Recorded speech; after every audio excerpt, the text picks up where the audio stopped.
Bonjour, c'est Sandra, bienvenue sur cette nouvelle petite vidéo présentation.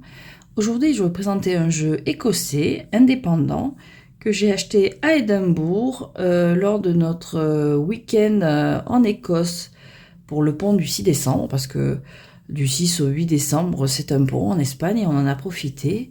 Et comme je l'ai mentionné vite fait dans ma dernière vidéo, nous avons profité de ce voyage pour nous marier avec mon conjoint. Alors, le mariage en question, j'ai pas la traduction en français, mais en Écosse, en Grande-Bretagne, ça s'appelle un elopement. C'est une sorte d'escapade amoureuse. Parce qu'en Écosse, les lois je sais pas si c'est toujours le cas, mais dans le temps, les lois sur le mariage étaient beaucoup plus souples qu'en Angleterre.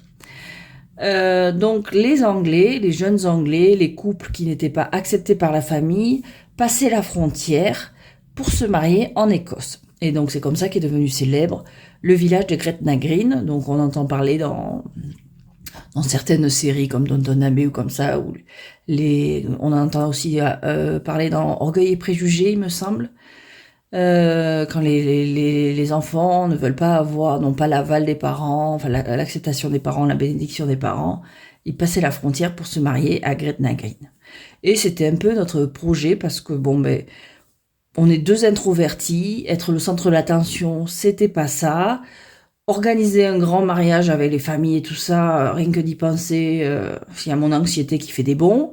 J'ai Tati Bernadette qui peut pas blairer tonton Robert et qu'il faut penser à enlever les couteaux entre les deux tables, très peu pour moi.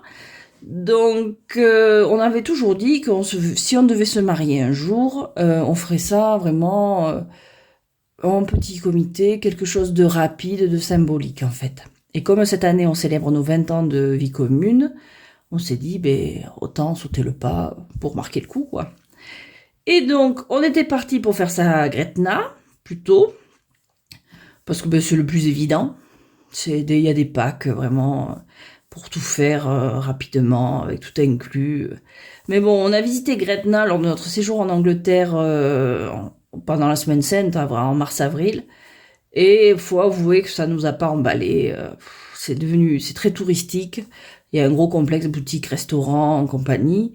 Bon, la forge est mignonne, où se tiennent traditionnellement les mariages. Mais c'est vrai qu'on n'était pas emballé, puis il fallait louer une voiture parce qu'on atterrissait à Édimbourg. Et puis c'est vrai qu'on est très attaché à Édimbourg parce que pour nous c'est là où tout a commencé, le premier bisou, tout a commencé là-bas. Donc on s'est dit, on essaye de l'organiser nous-mêmes, et plus ou moins, mais on le fait à Édimbourg. Et donc, c'est ainsi que ça s'est passé. Il y a eu pas mal de démarches administratives, parce que bien qu'on vive en Espagne, qu'on se marie à Édimbourg, il a fallu publier les bans à Londres, la logique. Après, il a fallu montrer patte blanche aussi au niveau du gouvernement anglais, au niveau de l'immigration.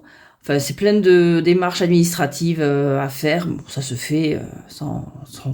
Bon, non, à part les extraits de naissance où on est un peu stressé. Ils ont un peu chipoté aussi, la logique, chipoté pour les signatures. Ah, c'était où?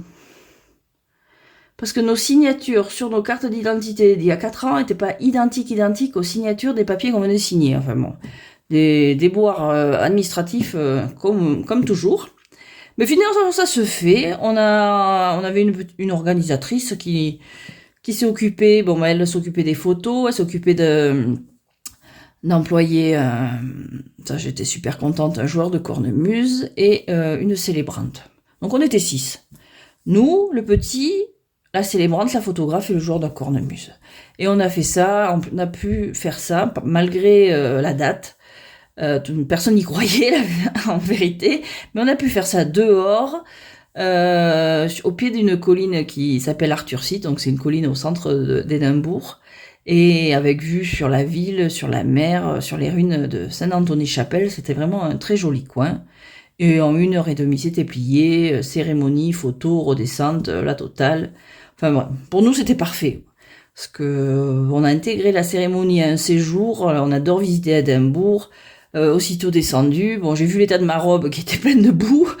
Allez, on se change, on va manger un morceau et on va se promener. pour nous, c'était l'idéal, en fait. Bon, voilà. Donc, ça, c'est la petite histoire. Et donc, on a passé notre temps à visiter Édimbourg. Édimbourg est une ville fabuleuse. On adore. Surtout, alors, pour tout ce qui est occulte, spirituel, les sorcières, les fantômes, tout ce qu'on peut aimer dans ce genre-là, c'est l'idéal. Bon, si on est fan d'Harry Potter, évidemment, il y a des rues où toutes les boutiques se touchent. Mais bon, pour tout le reste, c'est vraiment... elle a une ambiance particulière, cette ville. Et donc, j'y suis allée dans l'idée, pour raccrocher les wagons, essayer de me trouver un tarot fait par un artiste local. Bon. Alors, bon, je suis allée dans la boutique, coup de cœur pour la boutique Black Moon Botanica. C'est une très jolie boutique. Enfin, il y en a deux. Dans le centre, côté vieille ville et une côté nouvelle ville. Et vraiment une très jolie boutique avec des livres, des cartes, des amulettes, tout ce que vous voulez, et surtout des bougies. Alors je suis fan des bougies. Il y en a c'est les plaids, d'autres c'est les coussins. Moi c'est les bougies, j'en fous partout, des bougies parfumées, l'encens aussi, mais bon c'est surtout les bougies. Et ils fabriquent leurs propres bougies parfumées, et c'est vrai que j'ai craqué pour cette fois-ci j'ai pas craqué pour les bougies, j'ai craqué parce que j'ai découvert ça il y a pas longtemps. Juste la cire en forme de tablette de chocolat, là, on casse un morceau, on met dans un petit chaudron, on allume et ça dure vachement longtemps, ça sent super bon. Et j'avoue que je trouve ça plus économique. Et c'est moins cher à l'achat. Et puis, donc, je leur ai demandé ce qu'ils avaient, et c'est là qu'ils m'ont parlé de Catherine Blackwater et de son tarot. Voilà. Alors, avant de tomber dessus, parce qu'il y a deux boutiques, la première boutique n'avait pas d'indépendant, et vu que j'étais pas sûre d'aller dans la deuxième, je m'étais acheté, parce que ça faisait longtemps que je me disais qu'il me le fallait. C'est c'est un tradit, le Lightyear Tarot. En fait, quand j'ai un coup de cœur pour une boutique, je m'imagine pas partir sans acheter quelque chose. Surtout quand c'est des petites boutiques, vraiment, avec de l'artisanat et tout ça. Donc j'avais acheté des bougies et je me suis dit allez, je me prends celui-là, ça fait longtemps que je me dis que il me le faut dans ma collection et je me le suis pris et puis après je suis allée dans la deuxième boutique et elles m'ont orienté vers celui-ci. Voilà. Donc le Catherine Blackwater Tarot, c'est un tarot indépendant qui a commencé son histoire sur Kickstarter. Voilà. Et c'est un tarot comme c'est écrit sur la boîte, vraiment féministe. Enfin féministe avec que des femmes, 100%. Je sais pas si le terme féministe est vraiment adapté, mais c'est que des femmes. En fait, il n'y a pas de figure masculine dans le tarot. C'est queer, c'est de la diversité. Et l'idée derrière la création de ce jeu, parce que je suis allée sur la campagne, la campagne Kickstarter, parce qu'en général, c'est quand il n'y a pas de guidebook, c'est là qu'on trouve toutes les infos. C'était vraiment l'idée de faire un jeu représentant des femmes sous toute leur expression, sur toute leur nature, montrer leur puissance, leur faiblesse. Vraiment, c'était un jeu dédié aux femmes dans tous les aspects, à la féminité. Et d'après ce que j'ai pu lire aussi, pour la petite histoire, il a été créé à cause d'une amie à elle, en fait, qui a fait une photo, et plus ou moins, ça lui a inspiré la carte de la prêtresse, et à partir de cette carte-là, elle l'a dessinée, et puis elle a voulu faire tout le jeu, en fait. Donc voilà, pour la petite histoire, mais bon, on va voir avec les cartes. Donc, ce jeu, la thématique, c'est le folklore celte, en plus des femmes, hein, le folklore celte, plus particulièrement le écossais, avec une petite variante, parce que il y a un truc qui revient dans le jeu, qui n'est absolument pas écossais, ça vient du Japon, et qui a été intégré au jeu, c'est ce qu'ils appellent le shibari, le bondage japonais. Il y a des images qui reprennent des images de bondage japonais. Alors, pour vous donner une idée, c'est pas le genre de truc qu'on tombe par hasard. Ça a dû apparaître dans certains mangas animés type Nicky Larson, je serais pas surprise. Mais bon, vous allez voir à quoi ça ressemble, c'est particulier. Mais bon, là encore, vu qu'il n'y a pas de guidebook, dans le Kickstarter, elle expliquait que c'était sur ces cartes-là pour représenter un certain abandon, un lâcher-prise en fait. Donc voilà, donc on va voir. Le jeu arrive dans une belle tech box. Bon, le jeu est entièrement en noir et blanc, hein. Et pour vous donner une idée de la qualité, l'impression a été faite par Génération Presse, qui est la même société d'impression, entreprise d'impression, que les jeux Truity Tarot. Au moins les anciens. Les nouvelles éditions, je sais pas, mais moi j'ai les anciens. Et le Heartwood Tarot, le Hawkash and Thorn, et bon, toute cette collection-là, c'est le même style de jeu, c'est les mêmes tuckbox un peu en relief, et la qualité des cartes, c'est la même. Voilà. Donc, hop, le jeu. J'ai fini de raconter ma vie. C'est un peu une présentation vlog, là, pour le coup. Le jeu arrive, comme les jeux Heartwood et compagnie, avec des mots-clés. 3 cartes de mots-clés. Voilà. La qualité très bonne, hein, comme les autres jeux en mat. Et les tranches noir mat. Voilà, ça rend super bien. Le dos est comme ceci, donc réversible pour ceux qui l'utilisent. Et on va regarder les cartes. Ouais, bon, la taille des cartes, c'est la même. C'est une taille de carte classique. Voilà, 12 par 5, normal. Bah, on connaît assez les jeux Heartwood et compagnie pour savoir que c'est de la bonne qualité et à quoi ressemblent dans la forme les cartes. Donc, on est parti avec ce jeu de femmes. Alors, on a le fou, enfin, bon, plus la folle pour l'occasion. Alors, les représentations, elles sont très diverses. Il y a de la diversité en termes de corps, il y a des formes d'handicap. Bon, il y a du, comme on dit, du queer. Enfin, il y a un peu de tout, quoi. Donc, c'est assez open mind comme jeu. Elle a voulu représenter vraiment les femmes dans toutes leurs dans toutes leurs aspects. Alors, il y avait une liste sur le Kickstarter que j'ai repris, donc en déesse sombre, en vieille femme, en mère, en jeune fille, en guerrière, en guérisseuse, en soignante, en dominante ou en soumise, en amante, en sorcière, voire ou en artiste. Voilà. Ça, c'est la liste qu'on retrouve sur le Kickstarter. À défaut d'avoir un guidebook. Donc, le fou, avec cet artiste, justement. Alors voilà, là on commence à tamper dans le bondage pour le magicien. Alors bon, il y a des poitrines pour ceux que ça pourrait choquer, mais il n'y a pas le bas, il n'y a pas de nu à ce niveau-là, c'est assez soft. Bon, à la rigueur, ce qui pourrait le plus choquer, c'est les CN de bondage, parce que ça peut mettre mal à l'aise au début. Je me suis un peu demandé ce que ça foutait là, avant d'aller sur le Kickstarter et voir un peu le pourquoi du comment. Mais bon, j'ai vu le jeu dans la boutique, parce qu'on pouvait feuilleter les jeux avant de les acheter. C'est vrai que bon, quand je suis tombée, on est en plein milieu folklore, Scotland, enfin écossais, celtique. Les scènes de bondage, on se demande un peu ce que ça fout là. Mais bon, sinon ça reste soft. Hein.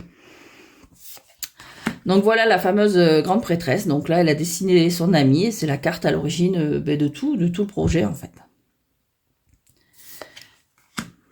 L'impératrice. L'empereur. Bon, ben, encore une fois, c'est un jeu 100% féminin. Le hiérophante. Avec, je sais pas, une espèce de chaman. Bon, on suit le Rider Waite Smith, en gros. On retrouve certains marqueurs. Hein. Les amoureux avec un... Comment on appelle ça? Un trouble. Voilà.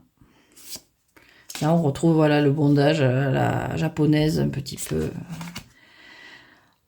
Le chariot.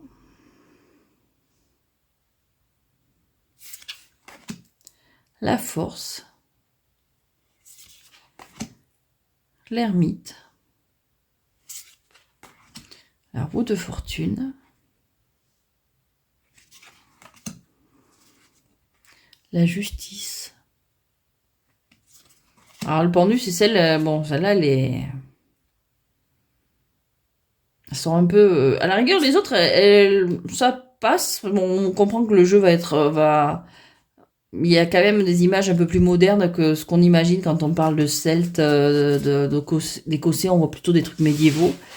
Mais bon, là, c'est vrai que ça sort un peu du jeu, mais bon. L'abandon, le lâcher-prise.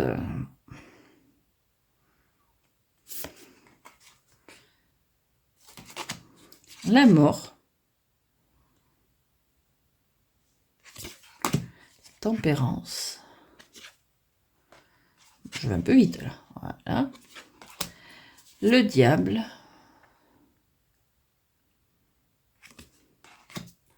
La tour.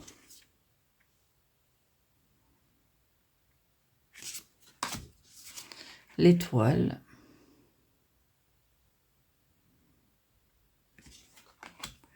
La lune. Le soleil.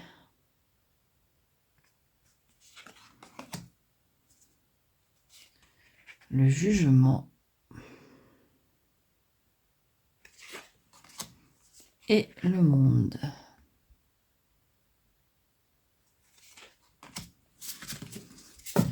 J'ai l'impression que ça s'est baissé la lumière. Je vais voir si je peux allumer un petit peu. Oui, c'est un peu mieux. Alors, pour les séries, on a les pentacles avec l'As. Le 2, on retrouve le Rider Waite Smith. Le 3 avec ses danseuses, ses artistes. Là, bon, on est quand même sur des artistes modernes. Hein. Le 4. Le 5. Le 6. Le 7. Le 8. Le 9. Le 10. Alors, particularité, les figures sont aussi numérotées, donc du coup, chaque suite va jusqu'à 14, et elles ont été renommées. Donc, pour le page, le valet, on a la fille. Pour le cavalier, on a la sœur. Pour la reine, la prêtresse. Et je fais trembler ma caméra, enfin mon téléphone. Et pour le roi, on a la déesse. Donc on reste vraiment dans une ambiance 100% féminine. Alors, on a après l'as d'épée avec une guerrière. Le 2. Le 3. Le 4. Le 5. Le 6. Le 7. Le 8.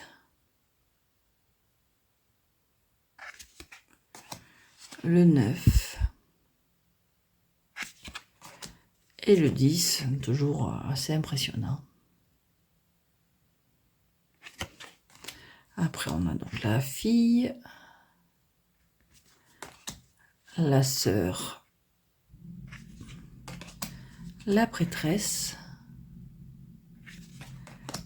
et la déesse. Pour les bâtons,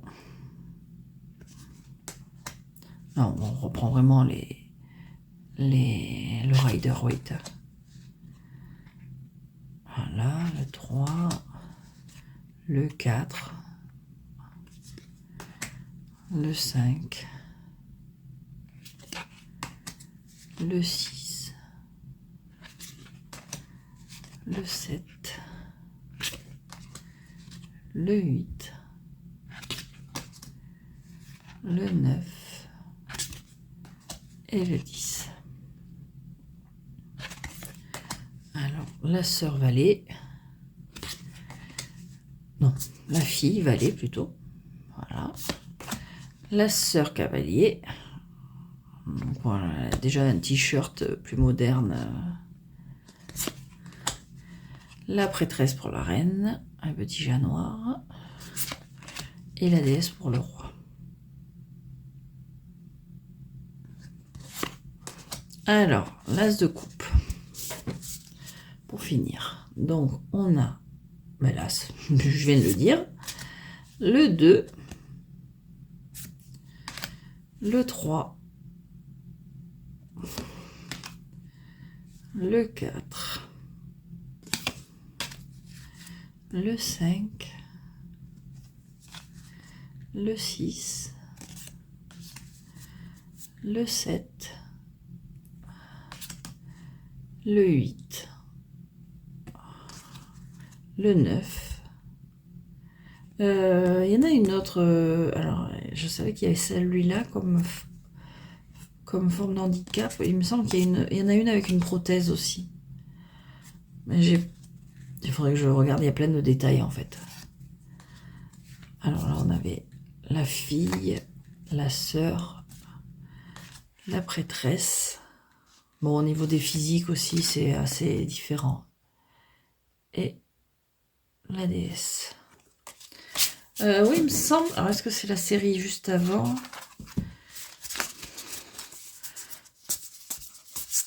J'ai pas fait attention. Oui, voilà, c'était le 9 de bâton. Oui, elle a une prothèse. Ça change un peu.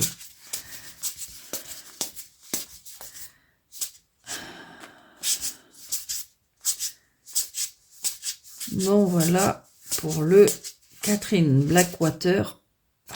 Elle est belle celle-là. Une vraie déesse. Blackwater Tarot. Donc je suis super contente de l'avoir trouvé parce que vraiment c'est ce que je voulais. Tant qu'à faire, quand on voyage, trouver un jeu de cartes. Bon, un tarot c'est l'idéal. Hein. Bon, si c'est un oracle comme j'avais trouvé en Angleterre, ou même un jeu de 52, hein, quand j'ai pas le choix, j'aime me ramener un petit jeu, ou demander quand mon mari maintenant, je reste sur mon conjoint, mon mari maintenant, part en voyage pour le boulot comme ça, bah si tu me trouves un jeu de cartes, même un truc de touriste, mais avec quelque chose vraiment de là-bas, n'hésite pas, un peu en plus c'est moins cher. Mais non, ce jeu, je suis super contente de l'avoir. J'aime beaucoup. En plus des jeux en noir et blanc, j'en ai pas des masses. Des jeux 100% féminins, non plus. J'ai eu le Woman Tarot pour mon anniversaire en novembre. Mais il est mixte, il reste mixte malgré son nom. Ça change, hein, tout simplement, ça change. S'il y en a un que j'ai... Ah oui, le Pulp Girls aussi, il est 100% féminin. Bon, en général, c'est souvent des jeux qui touchent les sorcières, en fait. Quoique là, il y a plusieurs facettes de la féminité qui apparaissent. Voilà. Il y a, bon, je pense... Bon, alors, pour les débutants, certaines sont c'est un peu chaud. Les images de bondage, enfin les illustrations avec le bondage, ça peut peut-être sortir du jeu. Parce que bon, tout le reste, c'est... Quoique bon... Tout le reste, bon, on est quand même dans une ambiance celtique. Mais dans la mesure où même les images qui rappellent l'ésotérisme, la spiritualité, le chamanique, comme ça, elle a mis des sangles, des lanières. Bon, en fait, ça a une certaine continuité, quoi. Même si ça vient plutôt du Japon, ce genre de choses. Bon, moi, ayant lu pas mal de mangas dans le temps, j'en lis beaucoup moins maintenant, je connaissais, parce que ça apparaît souvent sous forme de gag. Bon, j'imagine que dans les films pour adultes, ça doit apparaître aussi. Hein. Mais bon, moi, j'ai vu ça, je pense avoir vu ça dans Nicky Larson ou comme ça. Je serais pas surpris que Laura est saucissonnée comme ça, façon paupiette à Nicky pour le punir. Il me semble avoir vu un truc comme ça. Enfin. Donc c'est vraiment un jeu super sympa, super original. Un beau souvenir. Ça marque le coup.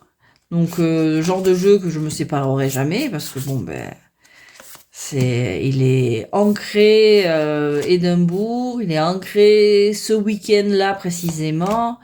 Donc, et puis bon, la boutique était vraiment tellement adorable. Les vendeuses étaient adorables aussi, très gentilles, très douces. C'était très serein. Même mon mari je vais y arriver, j'ai toujours du mal à dire mon mari. J'ai mis 20 ans à l'appeler mon conjoint, mon partenaire ou je sais pas quoi.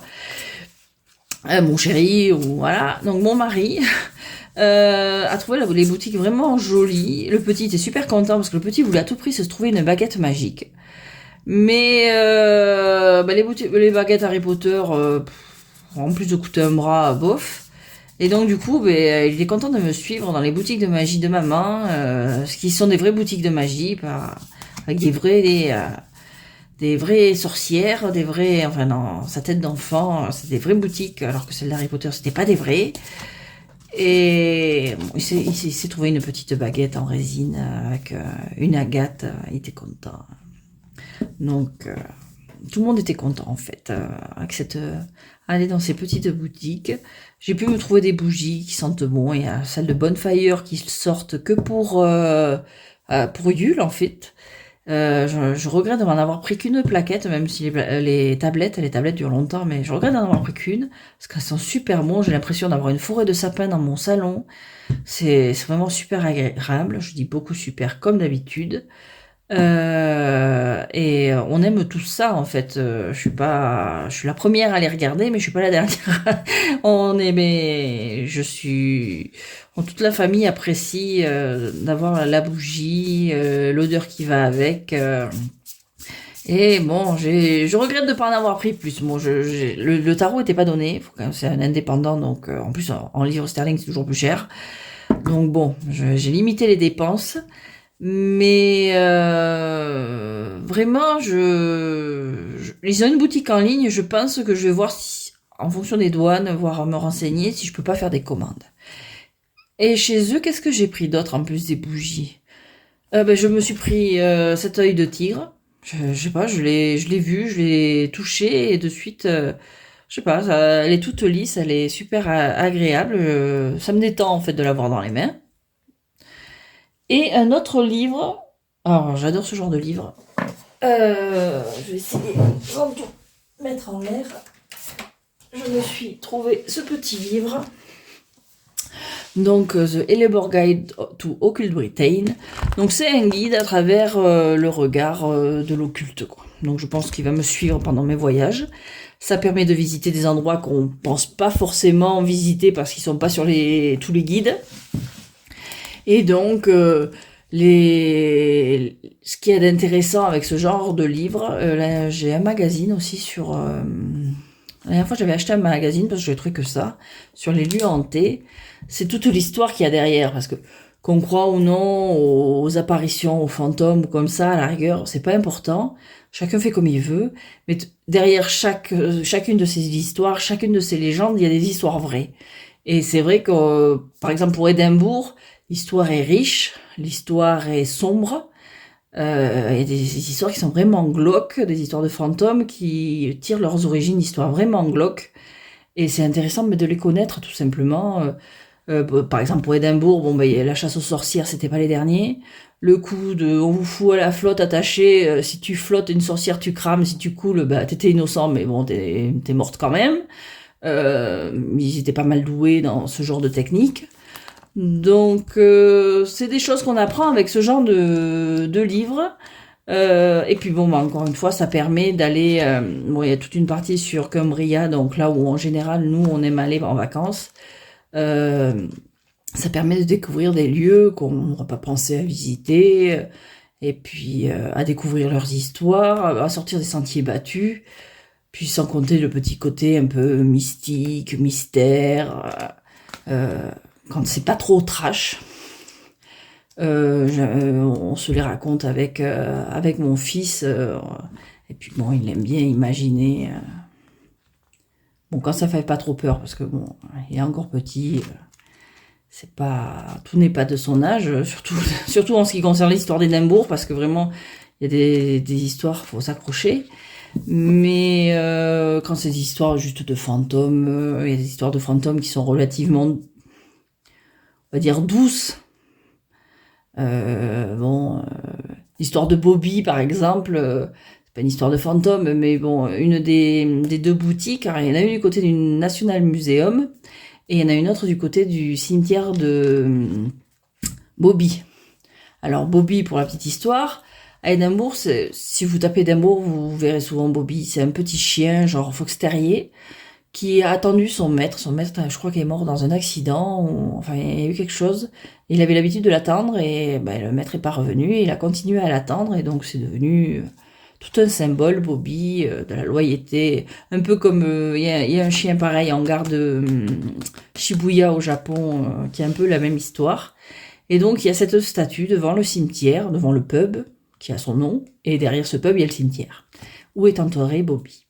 Et c'est une petite statue en bronze, et comme souvent avec le bronze, là où caresse les gens, là où touche les gens, ça a tendance à devenir doré. Et donc ce petit chien, parce qu'il a la taille réelle d'un fox terrier, quoi. Ce petit chien, il a toute la truffe dorée parce que les gens passent et puis ils lui caressent la truffe à chaque fois qu'on lui passe devant. Donc c'est des petites histoires qui sont intéressantes et c'est pour ça que j'aime bien acheter ce genre de guides qui sortent un peu des traditionnels Routard et compagnie, qui ont un thème en particulier parce qu'on apprend plein de choses super intéressantes, des choses pour se faire peur. Et en Grande-Bretagne, il y a quand même de quoi faire. En Écosse, je crois que ça doit être une des régions les plus hantées du monde. Édimbourg en particulier, encore une fois. Vous avez d'ailleurs la possibilité de prendre le Nécrobus, qui fait visiter les endroits un peu creepy d'Édimbourg. C'est un bus à étage noir. Il y a une espèce de squelette qui tient la barre derrière. Enfin, c'est un peu space. Il y en a un autre aussi qui fait visiter il y a les balades, les routes mystérieuses, les balades sur la route des sorcières, des fantômes, tout ce que vous voulez. Vraiment, pour qui aime ce genre de choses, ce genre d'ambiance, si on fait abstraction de tout le tourisme autour d'Harry Potter, il y a quand même de quoi faire. Donc voilà, je me suis un peu étalée, mais entre l'histoire autour du jeu, de l'acquisition du jeu, le livre Édimbourg, c'est notre ville, faut dire ce qui est, notre famille est liée à cette ville, et puis alors maintenant c'est officiel, hein. Je me suis un peu trop étalée, j'en suis désolée. Donc, je vous remercie d'avoir suivi cette vidéo jusque-là, si vous êtes toujours là, si je vous ai pas ennuyé depuis le début, si je vous ai pas perdu surtout. C'était donc le Catherine Blackwater Tarot, en édition indépendante. Je vous souhaite une très bonne fin de journée, très bonne soirée, très bonne nuit peut-être. Portez-vous bien surtout, et je vous dis à très bientôt.